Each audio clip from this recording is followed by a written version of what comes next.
So hello everyone, this is part 2 of the Hindu explain series. ठीक है, सो 25 2025 का newspaper हम कर रहे थे। ठीक है, तो अब इसमें जो है ये नेक्स्ट आर्टिकल है, एडिटोरियल से हमने लिया है। और आर्टिकल का जो नाम है वो क्या है?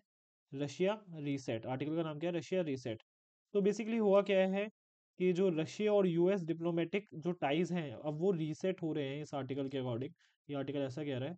ठीक है, सबको समझ आ रहा है? और साथ में साइड बाय साइड क्या चल रहा है? यूक्रेन वॉर चल रहा है, सभी को क्लियर है। अब हुआ क्या है कि फर्स्ट मेजर डिप्लोमेटिक टॉक्स हुए हैं कहाँ पे? रियाद में। कहाँ पे? रियाद में फर्स्ट क्या हुआ है? मेजर डिप्लोमेटिक टॉक्स हुए हैं। ठीक है, जिसमें टू इम्पोर्टेंट डिग्निटरीज, ठीक है, यूएस के काफी इंपॉर्टेंट पोजीशन पे हैं, US secretary state Antony Blinken, और जो कह सकते हो ये रशियन फॉरेन मिनिस्टर जो हैं सर्जी लेवरोव, इनकी मीटिंग हुई है कहाँ पे? रियाद में। ठीक है, रियाद में इनकी मीटिंग हुई है। ठीक है, सिंस मतलब लास्ट टाइम यूएस और जो रशिया है उनके कब कह सकते हो मीटिंग या फिर जो प्रॉपर रिलेशंस वो कब थे? 2022 में। कब थे? 2022 में। लेकिन जैसे ही यूक्रेन इन्वेजन करता है रशिया, तो क्या है, उनके पूरे जो टाइज हैं वो बिल्कुल खत्म हो जाते हैं। क्योंकि उस टाइम जो सरकार थी वो किसकी थी? जो बाइडेन की थी। लेकिन अब जो डोनाल्ड ट्रंप है, जो डोनाल्ड ट्रंप है वो ये सारी चीजें रीसेट कर रहे हैं अकॉर्डिंग टू दिस आर्टिकल। ठीक है, ऑफ कोर्स रीसेट ही हो रहा है। जो बाइडेन कर रहे थे बिल्कुल कंप्लीट आइसोलेशन में रखना चाह रहे थे रशिया को। कौन भला? Joe Biden. लेकिन डोनाल्ड ट्रंप का मानना ये नहीं है। डोनाल्ड ट्रंप की कह सकते हो अलग सोच है। अब लेट्स सी क्या इस आर्टिकल में लिखा हुआ है। तो ये जो मीटिंग हुई थी यूएस सेक्रेटरी की और रशियन फॉरेन फॉरेन मिनिस्टर की, इसमें क्या क्या डिसीजन लिया गया? इसमें डिसीजन ये लिया गया कि जो एम्बेसी के, जो यूएस और रशियन एम्बेसी का जो स्टाफ है उसको कह सकते हो रिस्टोर करा जाएगा। उसकी प्रॉपर स्टाफिंग को जो है रिस्टोर करा जाएगा। ठीक है, हाई लेवल डिप्लोमेटिक एंगेजमेंट दोबारा से स्टार्ट हो जाएगी। ठीक है, इकोनॉमिक इकोनॉमिक जो है कॉपरेशन वो फिर से स्टार्ट हो जाएगा। वो फिर से कह सकते हो उस पर जोर दिया जाएगा। सभी को क्लियर है? और किस पे ये लोग बात करना चाह रहे हैं US and Russia? That is to begin the discussions on ending the Ukraine war. ठीक है, तो ये तीन इंपॉर्टेंट टॉपिक्स पे इन लोगों ने आपस में बात करी थी रियाद में। अब देखा जाए तो यूक्रेन वॉर में कौन कौन पार्टीज इन्वॉल्व हैं आप सभी को पता होना चाहिए। यूक्रेन वॉर में दो मेन पार्टी तो वही होगी, एक तो, एक सेकंड रुकिए। ठीक है, सो यूक्रेन वॉर में तो दो पार्टी तो एक यही हो गई, एक तो रशिया हो गया, एक यूक्रेन हो गया। डायरेक्ट जो पार्टीज इन्वॉल्व है जो आपस में लड़ रहे हैं, सबको समझ आ रहा है? सो रशिया एंड यूक्रेन। क्या ये जो रियाद में ये जो मीटिंग हुई थी, ठीक है, क्या इसमें यूक्रेन इन्वॉल्व था? नहीं, इसमें इन्वॉल्व नहीं था। तो ऑफ कोर्स जो ये जेलेंस्की है उसको काफी ज्यादा इसका बुरा लगा होगा, तो उसने अपनी आपत्ति भी जताई है। लेट्स सी क्या क्या हुआ आगे। ठीक है, अब की डेवलपमेंट्स क्या है? एक्चुअली जो है ट्रम्प जो है शिफ्ट, जो ट्रम्प है, Trump shift in US policy. तो जब से ट्रम्प आया तो उन्होंने यूएस की policy towards this Ukraine war पूरी की पूरी चेंज कर दी है। ठीक है, एक्चुअली यूएस का जो ज्यादा फोकस है वो किस पे है? चाइना पे है। अकॉर्डिंग टू यूएस जो मेन प्रॉब्लम है वो रशिया से नहीं है। वो प्रॉब्लम रशिया से नहीं है। ट्रम्प का ये मानना है कि जो प्रॉब्लम रशिया से नहीं है, प्रॉब्लम जो है वो प्रॉब्लम है सबसे ज्यादा यूएस को। वो किससे है? चाइना से। सबको समझ आ रहा है? इसको हेनरी किसिंगर्स कोल्ड वॉर स्ट्रेटेजी भी बोली गई है, जिसमें क्या होता है कि स्टेबलाइज रखा जाए यूएस रशिया के रिलेशंस को।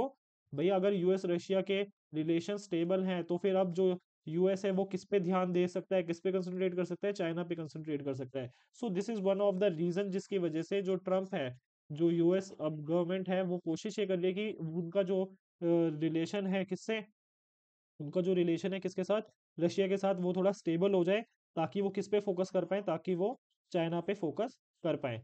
और सही बात भी है, देखा जाए तो चाइना काफी ज्यादा आगे निकल चुका है इन सब चीजों से। ठीक है, और ये जो यूएस है, यूएस का काफी फोकस हो रहा है यूक्रेन वॉर पे, इसकी वजह से चाइना पे वो कंसंट्रेट नहीं कर पा रहे। तो फिर यही पॉलिसी कह सकते हो ट्रम्प अपना रहे हैं। सभी को क्लियर है? और जो डोनाल्ड ट्रम्प है वो काफी ज्यादा विलिंगनेस भी शो कर रहे हैं। ठीक है, कि जो रशियन प्रेसिडेंट व्लादिमीर पुतिन को मिलने के लिए। ठीक है, जो कि बिल्कुल अलग है, जो कि बिल्कुल ऑपोजिट है जो कि बाइडन का अप्रोच था। क्योंकि बाइडन बिल्कुल एंटी रशिया स्टांस के साथ थे। बिल्कुल कह सकते हो उनके उनको सही नहीं लगता था कि भाई हमें रशिया के साथ बात भी करनी चाहिए। नहीं, सबको समझ आ रहा है? तो ये ये बिल्कुल ऑपोजिट कर रहे हैं। किसकी मतलब बात कर रहे हैं हम? ये जो ट्रम्प है बिल्कुल ऑपोजिट कर रहे हैं। अब यूक्रेन की क्या प्रॉब्लम है? ओके, अब यूक्रेन का डिलेमा चल रहा है ऑलरेडी। एक तो बहुत ज्यादा टेरिटोरियल लॉस हो गया है, टेरिटोरियल यूक्रेन का बहुत ज्यादा लॉस हो गया है। ठीक है, सब, और बहुत ज्यादा जमीन कह सकते हो कब्जा चुका है रशिया ऑलरेडी। ठीक है। अब उसको ये भी नहीं पता है कि उसको कंटिन्यूड सपोर्ट यूएस का मिलेगा नहीं या नहीं मिलेगा, सबको समझ आ रहा है। क्योंकि ट्रम्प ने जो है रिजेक्ट कर दिया है ऑफरिंग नेटो मेंबरशिप और सिक्योरिटी गारंटीज, सबको समझ आ रहा है। तो ये तो बहुत ज्यादा, ये आप कहते हैं ना जैसे घर का ना घाट का, वैसा वाला सीन हो गया यूक्रेन के साथ। सभी को क्लियर है। सो अब यूरोपियन इम्प्लीकेशन क्या है। सो जो यूरोपियन कंट्रीज हैं वो अब पूरी की पूरी डिवाइडेड हैं, और उन्हें वो भी कंफ्यूज हो रखे हैं कि किस तरह से इस कॉन्फ्लिक्ट के साथ डील करना है। क्योंकि पहले यूएस ही लीड कर रहा था, इस वॉर में, जो कह सकते हो जो ज्यादातर फंडिंग थी, जो सप्लाईज थी, वो यूएस ही प्रोवाइड करवा रहा था। लेकिन अब यूएस ही अगर पीछे स्टेप ले लेगा तो जो यूरोपियन यूनियन है वो भी काफी ज्यादा डिवाइडेड है, और उसको नहीं समझ आ रही कि किस तरह से इसको डील करना है। सबको समझ आ रहा है। और अगर कोई यूएस रशिया की डील होती है और उसमें अगर यूक्रेन नहीं होता है, तो यूरोप में क्या हो जाएगा, यूरोप के पास ज्यादा रिस्पॉन्सिबिलिटी आ जाएगी इस वॉर को लेकर। सबको समझ आ रहा है। तो अगर यूएस रशिया आपस में डील कर लें विदाउट विदाउट विदाउट यूक्रेन, तो क्या होगा, ज्यादा रिस्पॉन्सिबिलिटी किसके पास आ जाएगी for the Wars resolution, Europe के पास आ जाएगी। सबको समझ आ रहा है। सो अब क्या हो रहा है, स्ट्रेटेजिक रीअलाइनमेंट हो रही है, स्ट्रेटेजिक रीअलाइनमेंट हो रहा है। जो अलाइनमेंट थी, जो यूएस और रशिया आपस आपस में बिल्कुल एक दूसरे की शक्ल भी नहीं देखते थे, अब क्या हो रहा है, यूएस और रशिया जो आपस में एक दूसरे की शक्ल भी नहीं देखते थे, अब क्या हो रहा है, वो आपस में उनके जो टाइज हैं वो रीसेट हो रहे हैं। और ये किसकी वजह से रीसेट हो रहे हैं, बिकॉज ऑफ डोनाल्ड ट्रंप, क्योंकि अब डोनाल्ड ट्रंप आ गया और गवर्नमेंट चेंज हो चुकी है। सो आप देख देख सकते हो कि किस तरह से अगर गवर्नमेंट चेंज होती है तो किस तरह से फॉरेन पॉलिसी भी, जो लीडर्स हैं वो किस तरह से अपनी फॉरेन पॉलिसी भी चेंज कर लेते हैं। सबको समझ आ रहे हैं। सो जो माइंडसेट होता है जो भी लीडर जो लीड करता है गवर्नमेंट को, तो जो भी वो लीडर होता है, जैसे फॉर एग्जांपल प्रेसिडेंट या प्राइम मिनिस्टर, तो उसका जो माइंडसेट होगा, जो वो कह सकते हो उसकी जो प्रॉपर फिलोसफी होगी, जो आइडियोलॉजी होगी, वही आइडियोलॉजी के अकॉर्डिंग उनकी फॉरेन पॉलिसी भी दिखती है। सबको समझ आ रहा है।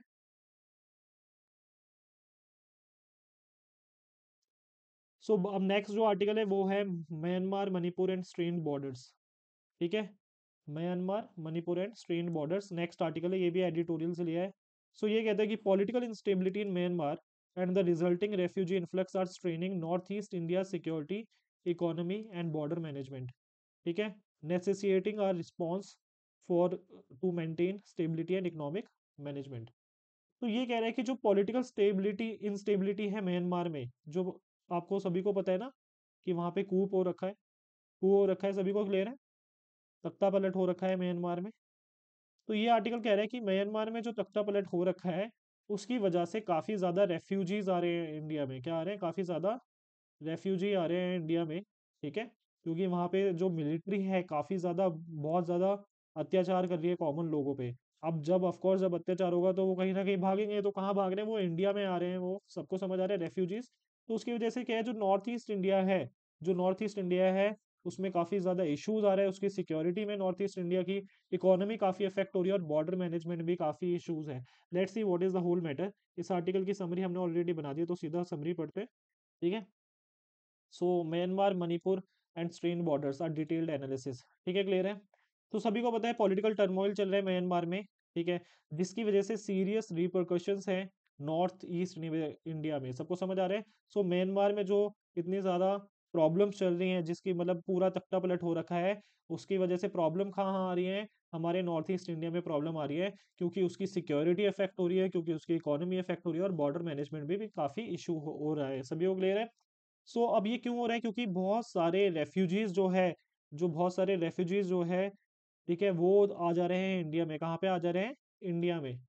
सबको समझ आ रहा है। अब क्या रहा है, एथनिक टेंशन्स हो रही है, क्या हो रही है, एथनिक टेंशन्स हो रही है। ऑफ कोर्स जब अलग अलग आइडेंटिटी या फिर अलग अलग, ठीक है, सबको समझ आ रहा है, जब अलग अलग एथनिक आइडेंटिटी के लोग आ रहे हैं एक जगह पे, तो जो लोग पहले से रह रहे होंगे ऑफ कोर्स उन्हें प्रॉब्लम होगी या नहीं होगी, ऑफ कोर्स उनके रिसोर्सेज पे कब्जा हो रहा है देखा जाए तो। सो एथनिक टेंशन्स बढ़ते जा रही हैं, सबको समझ आ रहा है। अब जब एथनिक टेंशन्स बढ़ रही हैं तो ट्रेड भी जो है वो डिसरप्ट हो रहा है, जो ट्रेड भी है वो भी खराब हो रहा है। ऑफ कोर्स जहाँ पे कहीं वायलेंस होता है, जहाँ पे इंस्टेबिलिटी होती है, वहां पे ट्रेड में भी फर्क पड़ता है। सभी को समझ आ रहा है। तो ये जो आर्टिकल वो कहते हैं there is an urgent need for a well calibrated response, बहुत ज्यादा इंपॉर्टेंट है अभी एक अच्छा कैलिब्रेटेड रिस्पॉन्स, ठीक है, क्रिएट करने में। सबको समझ आ रहा है। तो इंडियन गवर्नमेंट को एक प्रॉपर नपा तुला एक रिस्पॉन्स देना चाहिए, ताकि स्टेबिलिटी रहे, इकोनॉमी बड़े कह सकते हो नॉर्थ ईस्ट इंडिया की, और बॉर्डर मैनेजमेंट और सिक्योरिटी में भी कह सकते हो स्ट्रेंथ जो भी है वो स्ट्रेंथन हो। सबको समझ आ रहा है?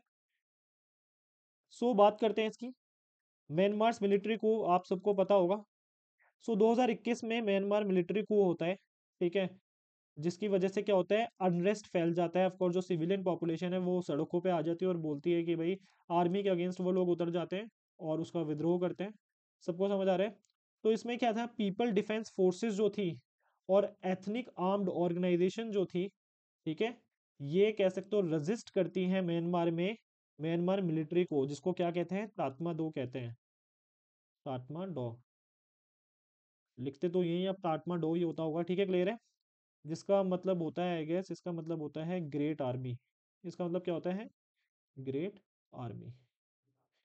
सबको समझ आ गया? सो अब वहां पे जो ऑर्गेनाइजेशन है वहां, तो सो म्यांमार में दो ऑर्गेनाइजेशन है, that is people defence forces और एथनिक आर्म्ड ऑर्गेनाइजेशंस।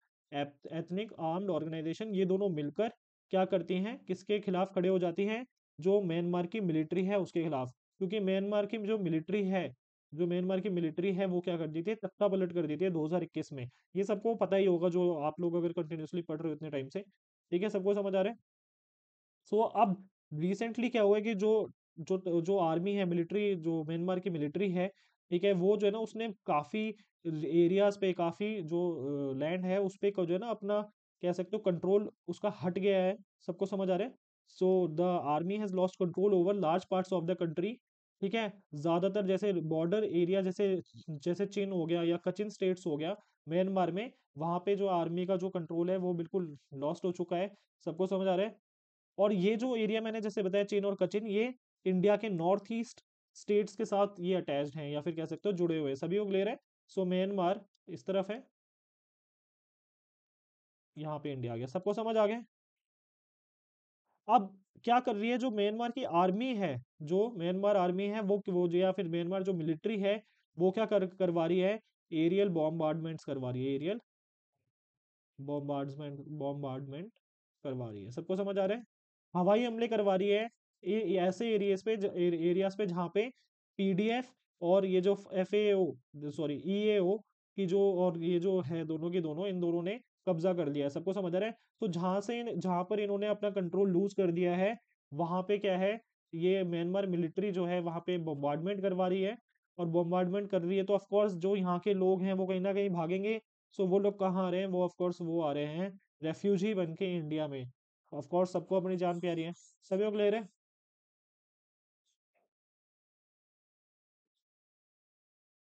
तो इसकी वजह से क्या हो रहा है, ये जो मिलिट्री, जो म्यांमार मिलिट्री है वो उसकी एरियल बॉम्बार्डमेंट की वजह से क्या हो रहा है, वाइड स्प्रेड जो है डिस्प्लेसमेंट हो रहा है। सिविलियन एरियाज जो है वो बहुत ज्यादा सफर कर रहे हैं इनडिस्क्रिमिनेट वायलेंस। तो जो म्यांमार में जो सिविलियन एरियाज है वहाँ पे बहुत ज्यादा वायलेंस है, ठीक है, क्लियर है, जिसकी वजह से ज्यादा लोग भाग कर कहाँ आ रहे हैं, इंडिया में आ रहे हैं, ठीक है, सीकिंग रिफ्यूज। ठीक है, क्लियर है, आई होप सबको समझ आ रहा होगा। अब बात करी जाए एथनिक एंड जियोपॉलिटिकल कॉम्प्लेक्सिटी की, अगर बात करी जाए, तो जैसे एथनिक ग्रुप जो है, जैसे कुकी चिन कम्युनिटी जो है, ठीक है, कुकी चिन जो कम्युनिटी है, ठीक है, उनके बहुत ज्यादा स्ट्रॉन्ग टाइज हैं, उनके बहुत ज्यादा क्या है, स्ट्रॉन्ग टाइज है population in India, Myanmar and Mizoram. सबको समझ आ रहा है? सो ये जो कुकी चिन कम्युनिटी के लोग हैं इनके बहुत ज्यादा स्ट्रॉन्ग रिलेशन है मणिपुर, मिजोरम और म्यांमार में। सभी लोग ले रहे हैं। सो यहाँ के लोग इधर आ जाते हैं, म्यांमार के लोग इधर आते रहते हैं, मतलब इनके रिलेटिव्स हैं, और एक तरह से इंडिया में आते रहते हैं। सबको समझ आ रहा है? और इंडिया से लोग इधर जाते रहते हैं म्यांमार में।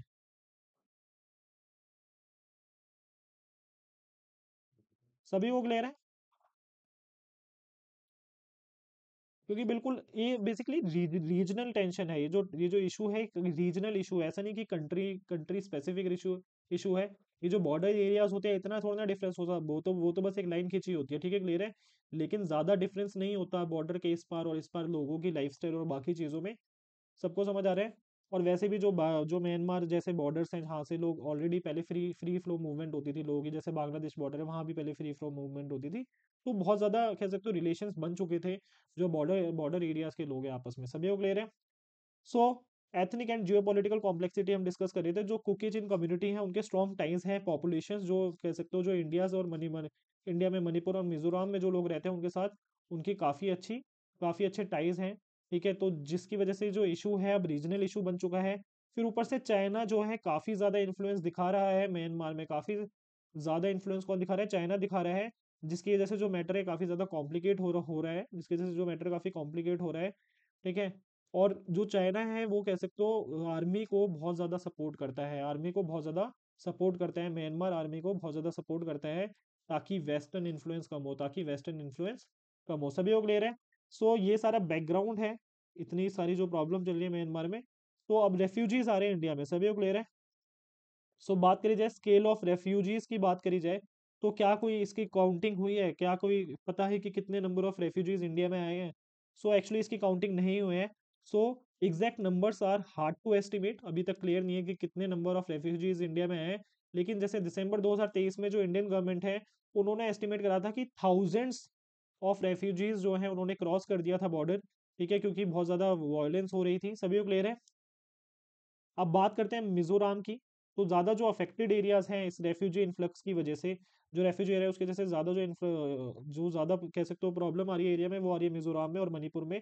सो मिजोरम की बात करी जाए तो जो मिजो कम्युनिटी है उनके एथनिक टाइज हैं म्यांमार की जो चिन पीपल हैं। सबको समझ आ रहा है? सो मिजोरम में जो मिजो पीपल हैं, सभी लोग ले रहे हैं, यहाँ पे इंडिया है। इनके टाइज हैं, किसके साथ टाइज हैं इनके? जो म्यांमार में जो म्यांमार में चिन चिन कम्युनिटी है। सभी लोग ले रहे हैं, जिसकी वजह से क्या है कि बहुत ज्यादा एम्पैथी है और सपोर्ट मिल रहा है रेफ्यूजीज को। सभी को ले रहे हैं। ऑफ कोर्स भाई, अगर आपस में मिजो मिजो जो है इंडिया में जो मिजो है, जो मिजो कम्युनिटी है, इनके अगर टाइज है चिन कम्युनिटी के, तो ऑफ कोर्स अगर इन्हें प्रॉब्लम होगी तो ये काफी ज्यादा एम्पैथी शो करेंगे। सभी को ले रहे हैं। और जो state and civil society organisations हैं, इन्होंने भी बहुत ज्यादा सपोर्ट प्रोवाइड करवाया है चिन चिन रेफ्यूजीज को। ये जो रेफ्यूजीज आए हैं, सभी को क्लियर है? ये जो रेफ्यूजीज आए हैं सभी को क्लियर है? तो इनको भी काफी सपोर्ट मिला है। ये जो डिफरेंट सिविल सोसाइटी ऑर्गेनाइजेशंस होती हैं और स्टेट सोसाइटी जो ऑर्गेनाइजेशंस होती हैं उन्होंने, ठीक है, क्लियर है? सो बात करी जाए अभी, आई होप सबको दिख रहा होगा ये। सो अगर बात करी जाए मणिपुर की, सो मणिपुर में जो है कुकी मीती जो एथनिक टेंशन्स हैं, जो ऑलरेडी हमने प्रीवियस जो हमने स्लाइड हमने बताई थी, जो उसमें ऑलरेडी हमने मणिपुर के बारे में डिस्कस करा था। तो जो ऑलरेडी वहाँ पे कुकी मीती एथनिक टेंशन्स चल रही थी, उसकी वजह से जो इशू है काफ़ी ज़्यादा और कॉम्प्लिकेट हो गया, उसकी वजह से काफ़ी ज़्यादा और कॉम्प्लिकेट हो गया है। तो बहुत सारे रेफ्यूजीज आने की वजह से डेमोग्राफिक शिफ्ट हो रहा है, डेमोग्राफी शिफ्ट हो रही है। सबको समझ आ रहा है? तो मैंने आपको उसमें बताया था, पिछले उसमें जो वीडियो आप देख लो अगर नहीं देखी तो मैंने बताया था कि जो मीती जो कम्युनिटी है वो क्या है, मेजोरिटी में है, पॉपुलेशन वाइज मीती मीती क्या है, मेजोरिटी में है। सबको समझ आ रहा है? ये क्या हो गया? सभी को क्लियर है? सो मीती जो कम्युनिटी है वो क्या है, मेजोरिटी में है। लेकिन अगर आप बोलो अगर धीरे धीरे बहुत सारे रेफ्यूजीज आ जाए तो क्या होगा? जो मेजोरिटी है वो माइनॉरिटी बन सकती है, नहीं बन सकती? ऑफ कोर्स बन सकती है। तो फिर क्या है, जो अनरेस्ट है वो बढ़ सकता है, जो अनरेस्ट है वो बढ़ सकता है और इवन बढ़ भी रहा है। सबको सबको क्लियर है? जो अनरेस्ट है वो बढ़ भी रहा है। सबको समझ आ रहा है? अब इंडिया के बॉर्डर मैनेजमेंट की बात करी जाए, इनिशियली जो है इंडिया ने अलाउ करा हुआ था limited cross border movement. So initially जो इंडियन गवर्नमेंट है उन्होंने कह सकते हो क्रॉस बॉर्डर मूवमेंट अलाउ करा हुआ था फ्री मूवमेंट रिजाइम में। किसमें? फ्री मूवमेंट रिजाइम में। तो जो ये कुछ कुछ जो नॉर्थ ईस्ट स्टेट्स हैं उसमें क्या लगा रखा था इंडियन गवर्नमेंट ने, free movement regime, that is FMR. इसमें क्या था कि भाई जो लोग थे, ठीक है, लिमिटेड डॉक्यूमेंट के साथ या कम से कम डॉक्यूमेंट के साथ, मिनिमल डॉक्यूमेंट के साथ 16 किलोमीटर बॉर्डर के आसपास, 16 किलोमीटर बॉर्डर के आसपास के एरिया में ट्रैवल कर सकते थे। सबको समझ आ रहा है? सो फ्री मूवमेंट रिजाइम में क्या था allowed, that is which permitted people within 16 kilometre of the border to travel with minimal documents. सभी को क्लियर है? लेकिन जो है बाद में जब गवर्नमेंट ने देखा कि काफी ज्यादा रेफ्यूजीज आ रहे हैं तो इंडियन गवर्नमेंट ने क्या करा, रेस्ट्रिक्शंस लगा दिए। इंडियन गवर्नमेंट ने क्या कर दिया, रेस्ट्रिक्शंस लगा दिए, क्योंकि सिक्योरिटी इश्यूज हो रहे थे। सभी को क्लियर है?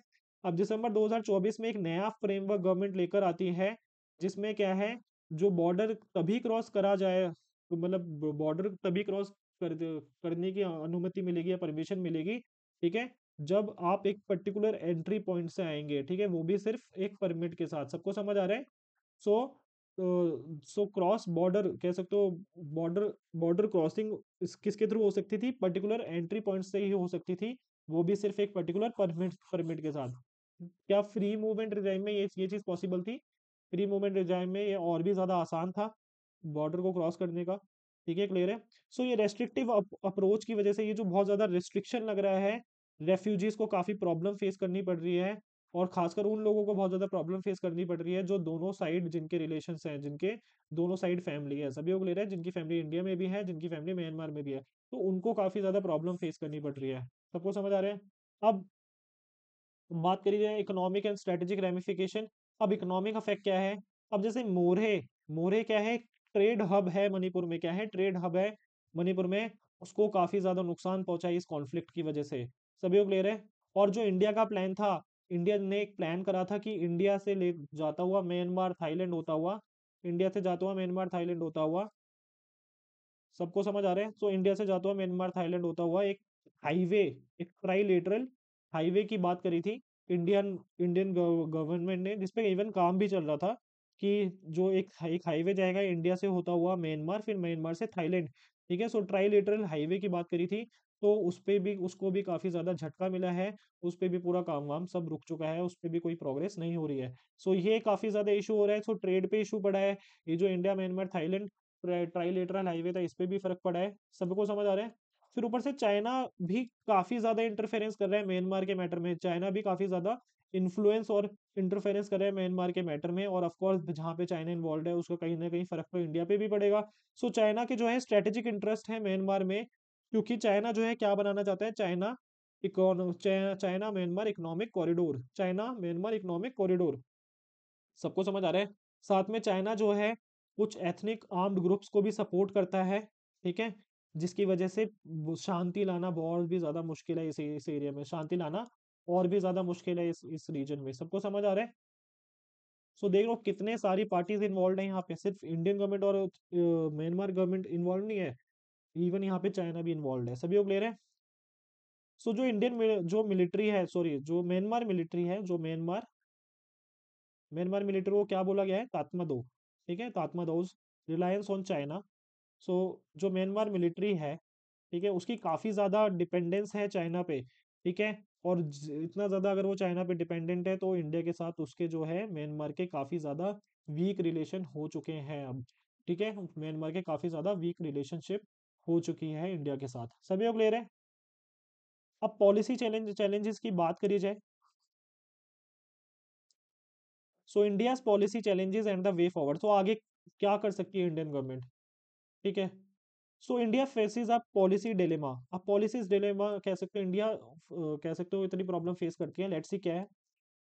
तो इंडिया का सबसे पहला क्या है, ensuring national security by preventing potential infiltration and instability, upholding humanitarian principles by providing aid to displaced refugees. यानी ये पॉइंट ये कह रहा है कि भाई, एक तो इंडिया के लिए सिक्योरिटी बहुत इंपॉर्टेंट है। ठीक है, अब सिक्योरिटी कैसे होगी, जब इन्फिल्ट्रेशन रोका जाएगा, जब रेफ्यूजीज को रोका जाएगा। सबको समझ आ रहा है? अब जब रेफ्यूजीज को रोका जा रहा है, तो ये ह्यूमैनिटेरियन प्रिंसिपल्स के अगेंस्ट है। वे आप किसी, जो इंसान बहुत ज्यादा प्रॉब्लम में है, जिसको जिसकी जान का खतरा है, जिसको अगर किसी की जान का खतरा है, तो फिर तो उसको अगर आप रोक रहे हो, तो क्या ये ह्यूमैनिटेरियन प्रिंसिपल्स हैं? ऑफ कोर्स नहीं है, ये इंसानियत के ऊपर नहीं है। तो ये भी एक चीज, एक डिलेमा इंडियन गवर्नमेंट के ऊपर है। सभी को क्लियर है? सो डिप्लोमेटिक एंड स्ट्रेटेजिक ऑप्शंस की बात करी जाए, सो क्या करना चाहिए गवर्नमेंट को? ठीक है, गवर्नमेंट को बेसिकली इनहेंस करना चाहिए, डिप्लोमेटिक एंगेजमेंट बढ़ानी चाहिए म्यांमार के साथ।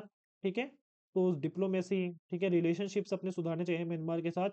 ठीक है, साथ में किसके साथ में, जो रीजनल प्लेयर्स हैं, जैसे बांग्लादेश हो गया, थाईलैंड के साथ, थाईलैंड हो गया, इनके साथ मिलके जो जो इंडियन गवर्नमेंट है उसको इनहेंस करना चाहिए डिप्लोमेटिक एंगेजमेंट म्यांमार के साथ। ऐसा नहीं है कि म्यांमार को, ठीक है आर्मी है तो बिल्कुल म्यांमार को आइसोलेट कर दो, हमें सही नहीं लगता आर्मी कंट्रोल कर रही है, पर ऐसा भी नहीं होना चाहिए। ठीक है, क्लियर है? फिर साथ में इंडियन गवर्नमेंट को स्ट्रेंथ, मतलब बहुत ज्यादा स्ट्रेंथन करना चाहिए, बॉर्डर इंफ्रास्ट्रक्चर को इम्प्रूव करना चाहिए, स्ट्रॉन्ग बनाना चाहिए। ठीक है, और मॉनिटर और मैनेज करना चाहिए क्रॉस बॉर्डर मूवमेंट को एफिशिएंटली।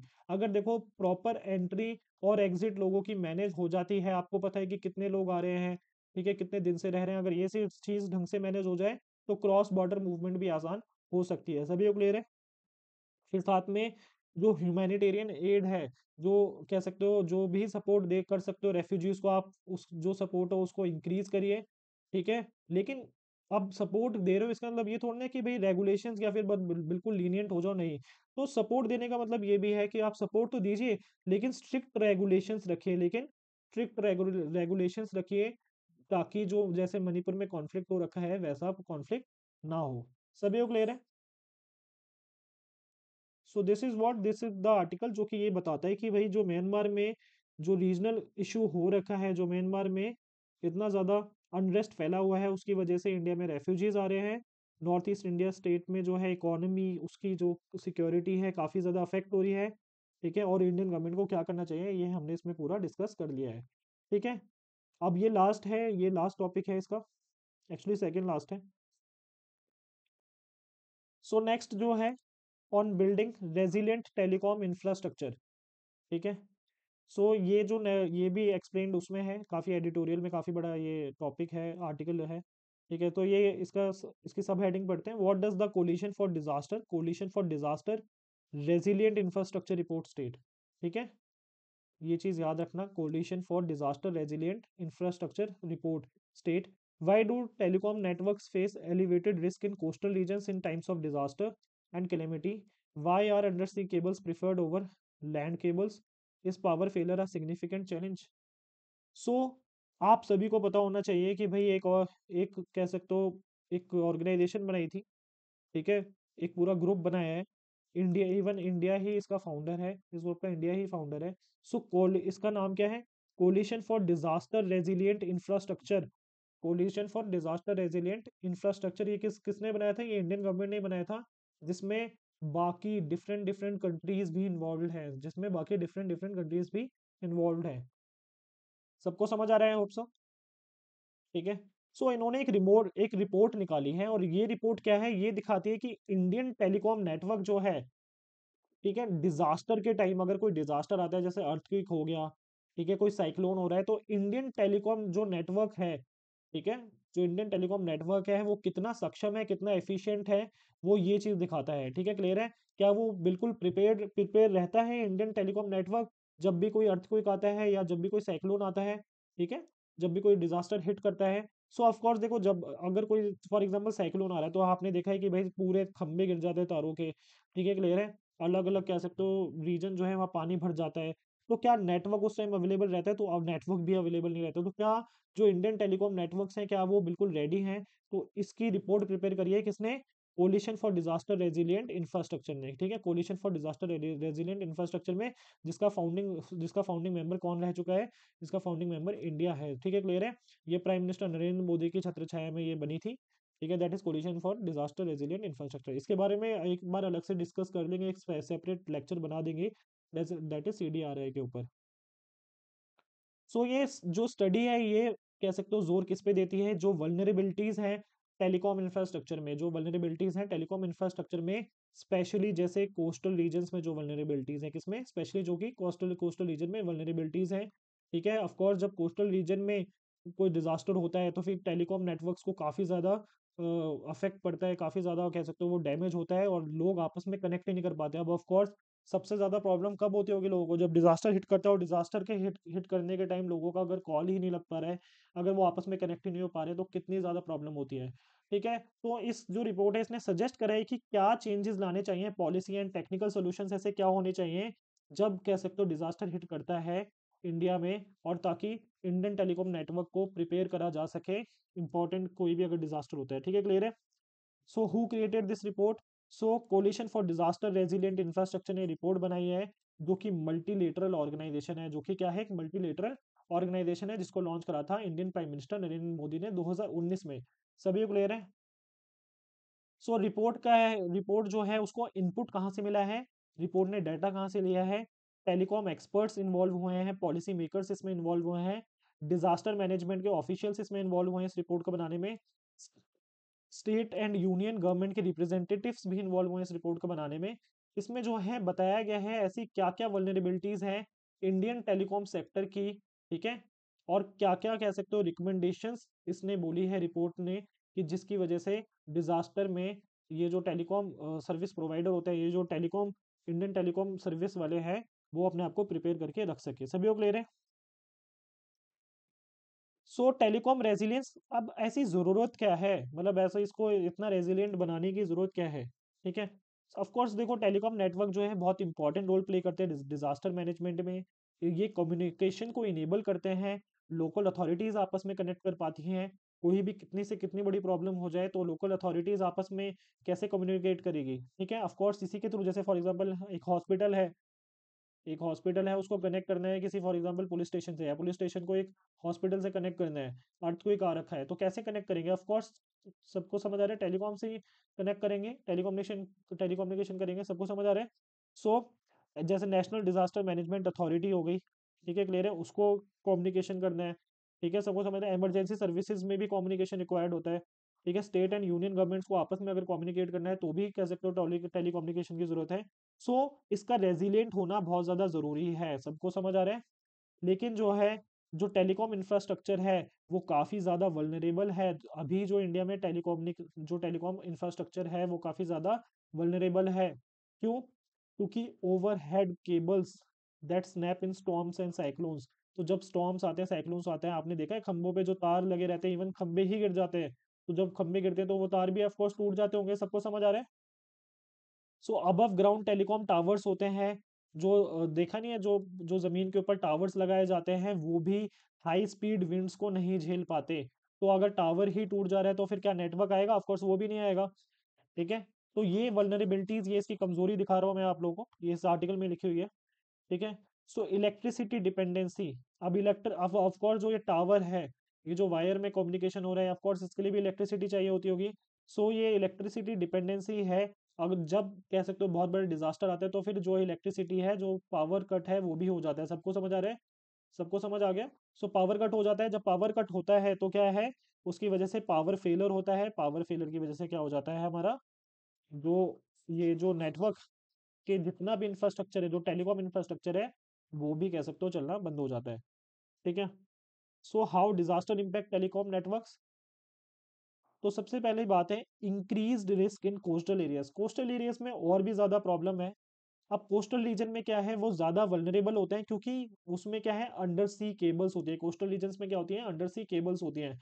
आप सभी को पता होना चाहिए, आप सभी को पता होना चाहिए कि जो इंडिया है वहां से बहुत सारी केबल्स गई हैं। इंडिया का जो कोस्टल रीजन है वहां से काफी बहुत सारी कम्युनिकेशन के लिए केबल्स जाती हैं पूरे दुनिया के बाकी कह सकते हो कंट्रीज में, सबको समझ आ रहा है। अब इसके थ्रू क्या होता है, इसमें ग्लोबल इंटरनेट जो है वो इन्हीं केबल्स के जरिए चलता है। जो ग्लोबल ग्लोबल इंटरनेट है वो इन्हीं केबल्स के जरिए चलता है। तो जब कोस्टल एरियाज में फॉर एग्जांपल इस एरिया में अगर बहुत बड़ा साइक्लोन आता है तो क्या होता है, ये केबल डैमेज हो सकती हैं। ये केबल अगर डैमेज हो जाती है, जो यहाँ पे एक्चुअली क्या है, यहाँ पे लैंड स्टेशन होते हैं, यहाँ पे क्या होते हैं, लैंड स्टेशन होते हैं। तो जब बहुत बड़ा अगर कोई साइक्लोन आता है, स्टॉर्म आता है, तो ये क्या हो जाते हैं, डैमेज हो जाते हैं। और जो टेलीकॉम ऑपरेटर होते हैं इनके लिए बहुत मुश्किल हो जाता है ट्रैफिक को रीरूट करना। सबको समझ आ रहा है क्या कह रहा हूँ मैं? जिसकी वजह से क्या है, पूरे नेशन वाइड कनेक्टिविटी इशू आ जाता है। सबको समझ आ गया? एक बार दोबारा से समझाता हूँ। जैसे फॉर एग्जांपल, ठीक है, यहाँ पे कह सकते हो बहुत बड़ी बड़ी केबल्स होती हैं ये, ठीक है, जो कि इंटरनेट लेकर आती है, और डाटा यहाँ से जाता है, डाटा यहाँ से आता है। सबको समझ आ रहा है? यहाँ पे क्या है, यहाँ पे लैंडिंग स्टेशन है। क्या है? Landing station. अब जब बहुत बड़ा तूफान आता है या साइक्लोन कुछ भी आता है तो लैंडिंग स्टेशन डैमेज हो जाता है। लैंडिंग स्टेशन से क्या है, अब जो लोकल इंटरनेट आपके घरों में आ रहा है, जो लोकल इंटरनेट आपके घरों में आ रहा है, इन ये बड़ी बड़ी केबल्स के जरिए ही आ रहा है, ये बड़ी बड़ी केबल्स के जरिए आ रहा है। अब यहाँ पे जो लैंडिंग स्टेशन है, अगर ये ही डैमेज हो रहा है तो क्या हो रहा है, नेशन वाइड कनेक्टिविटी इशू आ रहा है नहीं आ रहा? तो ऑफ कोर्स आ रहा है। सो जो कोस्टल एरियाज हैं वो ज्यादा वल्नरेबल है, क्योंकि हर साल यहाँ पे साइक्लोन्स एंड स्टॉर्म्स आते हैं। सभी को क्लियर है? तो यहाँ लिखा हुआ है landing station, if these landing station are damage, telecom telecom operator को बहुत मुश्किल हो जाते हैं जो इंटरनेट का ट्रैफिक है उसको रीरूट करना, उसको कहीं और से भेजना। सभी को क्लियर है? जिसके साथ नेशन वाइड कनेक्टिविटी इशू होता है। सबको समझ रहे हैं? और ये जो इशू है काफी ज्यादा और खराब हो जाता है और वर्स हो जाता है जब मेजर साइक्लोन्स एंड फ्लड्स आते हैं। सभी को क्लियर है? अब बात करते हैं, जब बहुत बड़ा कोई डिजास्टर आता है तो पावर फेलियर भी होता है। अब जो टेलीकॉम टावर्स हैं, जो टावर्स हैं वो ऑफ कोर्स पावर के बिना तो नहीं चल सकते, और ज़्यादातर टेलीकॉम टावर ये अज्यूम करके चलते हैं, जो टेलीकॉम नेटवर्क हैं, जो कंपनीज़ हैं, वो ये मान के चलते हैं कि भी 24 घंटे पावर सप्लाई आएगी। लेकिन ये अपने आप को तैयार नहीं रख पाती लंबे, कह सकते हो, पावर कट के लिए। इनको मतलब ये इतनी ज़्यादा, कह सकते हो, बैकअप नहीं रखती कि भई अगर बहुत बड़ा पावर कट हो जाए तो इनके पास कोई बैकअप ही नहीं होता। और ये जो रिपोर्ट है इसमें डाटा ये कहता है कि ज़्यादातर जो, जैसे फॉर एग्ज़ाम्पल ओडिशा में ये बोला है ज़्यादातर टेलीकॉम ऑफिशियल्स ने, कि भई उनके पास सिर्फ़ जो जो जनरेटर होता है, जो डीज़ल जनरेटर होता है, ठीक है? तो अगर जैसे लाइट चली जाती है, अगर लाइट चली जाती है टावर की, तो फिर जनरेटर के लिए सिर्फ़ वो 50 लीटर ऑफ डीज़ल ही अपने पास रखते हैं बैकअप के लिए, ठीक है? 50 लीटर ही बैकअप के लिए अपने पास डीज़ल रखते हैं। तो क्या ये सफिशिएंट है? तो ऑफ़ कोर्स ये भी सफिशिएंट नहीं है। सबको समझ आ रहा है? तो क्या होना चाहिए? तो सफिशिएंट इनके पास बैकअप होना चाहिए पावर का। यही इतना तो समझ आ ही जाना चाहिए आप लोगों को। सो पावर बैकअप सफिशिएंट होना चाहिए। आगे देखते हैं, वो खैर सॉल्यूशंस हमने लिखे हैं आगे। ठीक है, फिर केबल डैमेज, केबल जो है डैमेज हो जाती है ओवरलैंड एंड अंडरग्राउंड। सो जो ओवरहेड केबल्स होती हैं, ठीक है? तो वो बहुत ज़्यादा वल्नरेबल होती हैं strong winds and falling debris. तो जैसे टावर टू टावर जो केबल्स जाती हैं, वो बहुत ज़्यादा वल्नरेबल होती हैं, ठीक है? बहुत ज़्यादा वल्नरेबल होती हैं। किसे बहुत तेज़ हवा चलती है या फिर कोई कह सकते हो डेब्रिस गिर जाता है, तो वो टूट सकती हैं, और टूटती है तो ऑफ कोर्स वहाँ पे कम्युनिकेशन ढंग से नहीं हो पाता है। ठीक है, क्लियर है?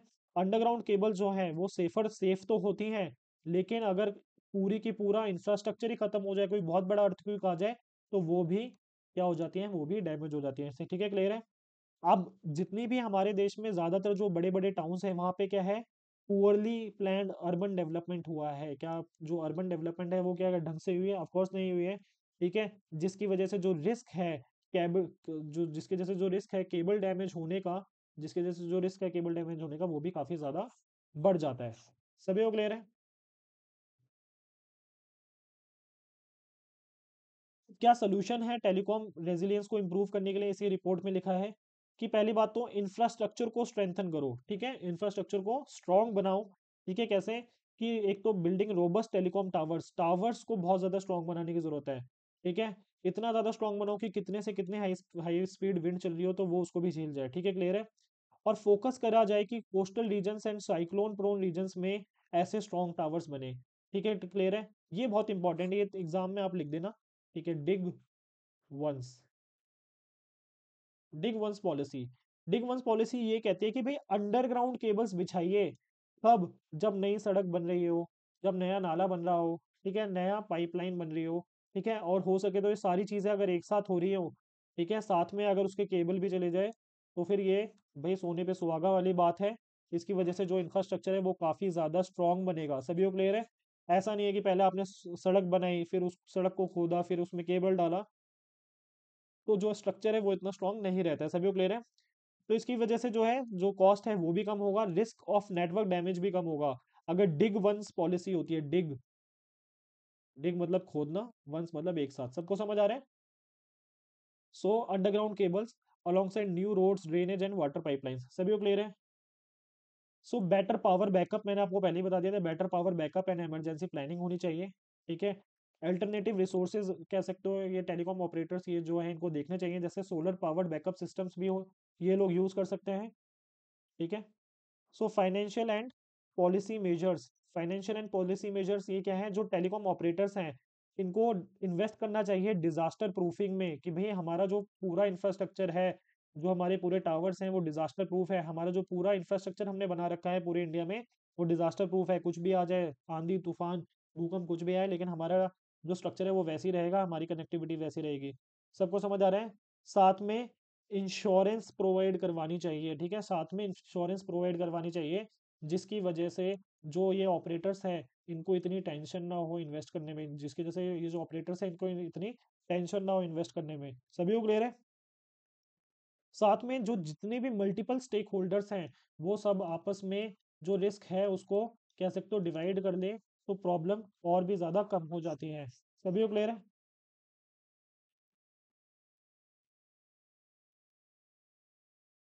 सो जो डिजास्टर रिस्क मॉडल्स हैं, जो कि ये बताते हैं कि भाई कौन सा डिजास्टर कब होने वाला है, जो प्रेडिक्ट कर सकते हैं, उनको और ज्यादा अपडेट करा जाए, ठीक है, जिसकी वजह से प्रिडिक्शन हाई हो जाए, हाई रिस्क एरियाज में प्रिडिक्शन बढ़ जाए। सभी को क्लियर है? तो अगर जब पता चल जाएगा टेलीकॉम ऑपरेटर्स को कि भाई यहाँ पे प्रॉब्लम है, यहाँ पे प्रॉब्लम आ सकती है कैसे, तो उसको वो ठीक कर सकते हैं। सभी को क्लियर है? सो कंक्लूजन है ये पढ़ लेना, लेकिन मैंने जितना हो सकता है इजी और सिंपल वे में आपको पढ़ाने की कोशिश करी है आर्टिकल भी। फिर नेक्स्ट करते हैं।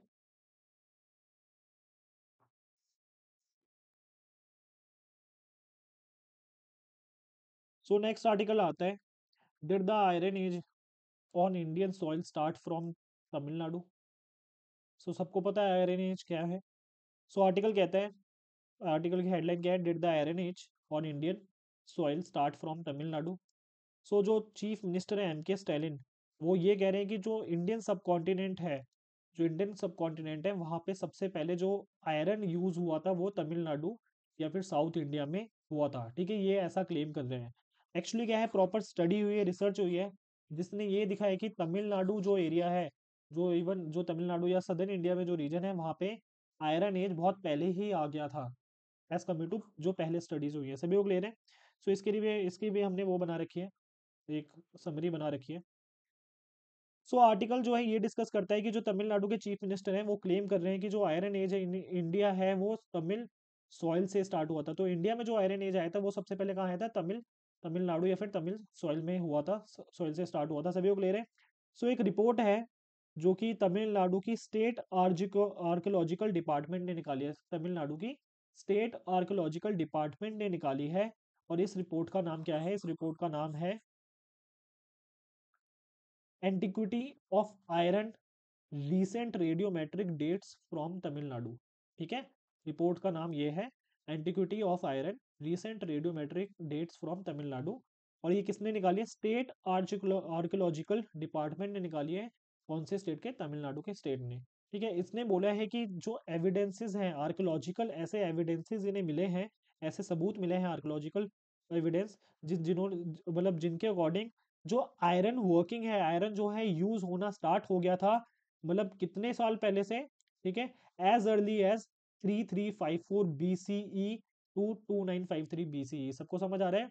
यानी 3345 BCE से लेकर 2953 BCE, मतलब इस डेट रेंज में ही स्टार्ट हो गया था क्या, आयरन यूज होना, आयरन यूज। ठीक है, सबको समझ आ गया? सो आयरन इतना ज्यादा इंपॉर्टेंट क्यों रोल प्ले करता है, अगर आपको नहीं पता तो प्लीज मेरे जो एंशियंट इंडिया के जो लेक्चर्स है वो एक बार देख लीजिएगा। मैंने उसमें बताया है कि जो आयरन है, जब जैसे ही एंशियंट लोग जब आयरन यूज करना स्टार्ट कर दिए तो क्या इंप्रूव हो गए, वेपन्स इंप्रूव हो गए। क्या इंप्रूव हो गए, वेपन्स इंप्रूव हो जाते हैं। जब जब आयरन यूज करने लगे तो क्या इंप्रूव हो गया उनका, एग्रीकल्चर टूल्स इंप्रूव होने लगे। क्या हो गए, एग्रीकल्चर टूल्स इंप्रूव होने लग गए। सभी लोग क्लियर है?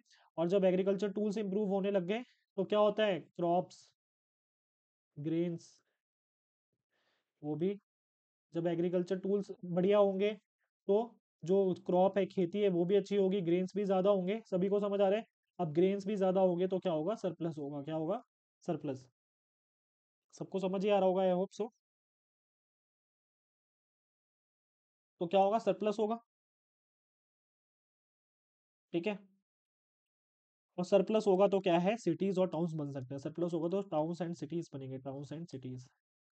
और टाउन्स एंड सिटीज होगी तो फिर क्या होगा, बड़े बड़े किंग भी बनेंगे, किंगडम्स भी बनेंगे, एम्पायर भी बनेंगे। सबको समझ आ गया? तो ये मैंने ऑलरेडी आप लोगों को पढ़ा रखा है, नहीं अगर समझ आ रहा तो स्टिल आप लेक्चर देख सकते हो, अभी समझाने का टाइम नहीं है। ठीक है। तो जो पहले जो रिसर्च थी वो ये कहती थी कि भाई आयरन वर्किंग इन इंडिया जो है वो सेंट्रल गंगा प्लेन जो है या ईस्टर्न विंध्या जो है उस रीजन में पहली बार आयरन इंडिया में यूज होना स्टार्ट हुआ था। ठीक है, क्लियर है? और ये जो प्रीवियस स्टडीज है, जो इससे पहले जो रिसर्च हुई थी वो ये कहती है कि 16th सेंचुरी बीसीई में क्या हुआ था, आयरन यूज होना स्टार्ट हुआ था। आयरन यूज होना 16th सेंचुरी बीसी में स्टार्ट हुआ था। जैसे फॉर एग्जाम्पल उत्तर प्रदेश मल्हार करके जो साइट है, उत्तर प्रदेश मल्हार करके जो साइट है, वहां पे ये दिखाया गया है कि आयरन टूल्स जो यानी जो लोहे से बनाए गए टूल्स हैं वो 13th सेंचुरी पुराने वहां पे मिले हैं, 13th सेंचुरी पुराने मिले हैं। सबको समझ आ रहा है? और यूपी के जो स्टेट आर्कोलॉजिकल डिपार्टमेंट है वो ये दिखाते हैं कि आयरन जो है यूज हुआ है 1800 टू 1000 बीसी के अराउंड, 1800 टू 1000 बीसी के अराउंड। लेकिन जो तमिलनाडु है, ये जो नई रिपोर्ट आई है, ठीक है, जो लेटेस्ट रिपोर्ट है, ठीक है, तमिलनाडु आर्कियोलॉजिकल डिपार्टमेंट की ये कहती है कि आयरन जो है तमिलनाडु में ऑलरेडी यूज हो रहा था 33 में 3345 बीसी से लेकर 2953 बीसी तक। सबको समझ आ रहा है?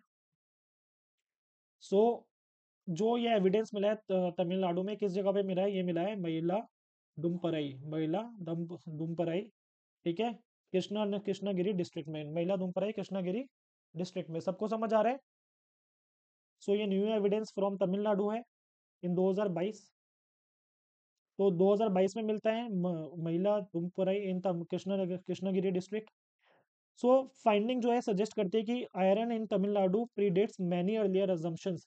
ठीक है, जो पहले अज्यूम करा जाता था कि भाई बाद में साउथ इंडिया पहुंचा है जो ये आयरन कह सकते हो यूजेज है, लेकिन अब क्या है, अब ये पता चल रहा है कि तमिलनाडु जो या फिर जो सदर्न रीजन है वहां पे सबसे पहले आयरन यूज होना स्टार्ट हुआ इंडिया में। सबको समझ आ रहा है?